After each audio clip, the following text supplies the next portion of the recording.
Death is inevitable, and there are 1001 ways to die, but it is every man's dream to die a good death. However, some still die prematurely. This is the story of how 25-year-old Murillo-Moncada met his end untimely. In January 2019, a decomposed male body was found behind a cooler at a former Council Bluffs supermarket in Iowa.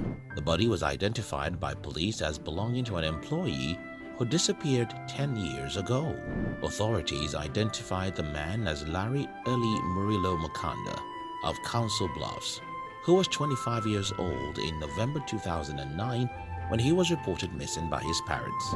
The Iowa Division of Criminal Investigation was able to identify him using DNA collected from Murillo-Moncada's biological parents. It was followed by an autopsy which showed no signs of trauma to Murillo-Moncada, and the death has been ruled accidental.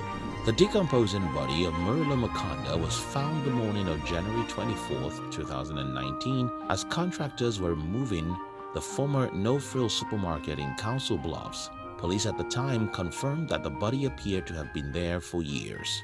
An investigation carried out by Sergeant Brandon Danielson with the Council Bluffs Police Department revealed that the grocery store had been closed for about 3 years. Police records also showed that Murillo-Moncada's parents reported him missing November 28, 2009, when he became upset and ran out of their home. Murillo-Moncada was 25 years old at the time and was employed at No Frill Supermarket at the time of his disappearance. According to Sergeant Danielson, it was a snowstorm at the time.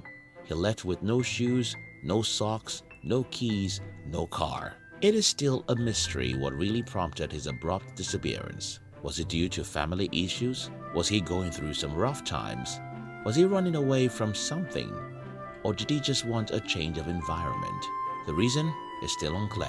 However, his mother admitted to the Daily Non-Peril at the time that her son was prescribed an antidepressant the day before his disappearance, and he seemed disoriented and had even started hallucinating. Sergeant Danielson disclosed that Murillo-Moncada was not scheduled to work at the time he would have entered the supermarket, and according to the management of the supermarket, it was not uncommon for employees to enter and exit the store when they weren't on shifts. Former employees at No Frills supermarkets were interrogated by the police, and they said it was common for workers to be in the space on top of the coolers, which was used for storage. Investigators on the case are of the opinion that Murillo-Moncada went into the store after leaving his home and climbed on top of the coolers, where he fell into a gap measuring about 18 inches between the back of the cooler and the wall and became trapped. Sergeant Danielson said that's about a 12-foot fall. He also said that probably the noise of the freezer units could have made it difficult to hear any cries for help. Sergeant Danielson said, and I quote, "It's so loud there's probably no way anyone heard him." Sergeant Danielson recalled that 10 years back when Murillo-Moncada's parents reported him missing, the mother had an idea that he had never left the No Frills. I don't know how she came up with that idea, but they were pretty upset. Investigators are of the judgment his death was an accident. But was it really an accident? Maybe Murillo-Moncada ran into bad guys and was murdered.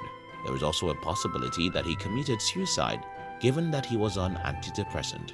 Whatever the case may be, no one is any wiser.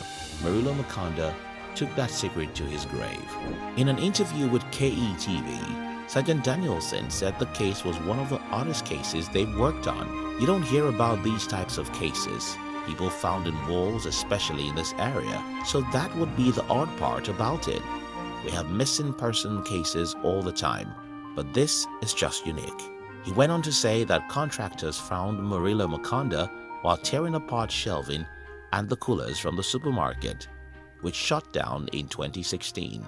Sergeant Danielson, who worked the missing person case nearly a decade ago, said Murillo-Moncada was the first person who came into his mind when the body was found in the wall. It is true that Murillo-Moncada's parents are in grief after finding out that their long-lost son had already died, but at least this discovery will offer some form of conclusion and help them accept the reality of their loss in lieu of hoping he will return someday.